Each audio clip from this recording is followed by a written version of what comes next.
Hello. It's Tuesday, the 4th, 12:16 or 10:16 p.m. Manitoba time. That's my beautiful, lovely house in the background. Then I took a road that I've seen all the time, not knowing where it went, and sometimes you don't want to go down certain roads that you never gone before. But I found a grape farm, and it's an actual tourist spot here in this location. I don't want to intrude on them because I'm not picking anything right now. I got, I think, 18 days left here until I go to Manila. So I'm just gonna check it out and see what they're selling.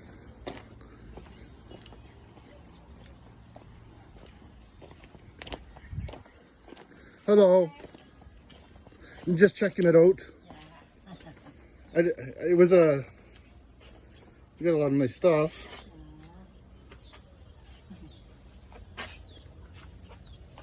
All right, I'll go because I gotta try some stuff out. Talk to you later. Bye.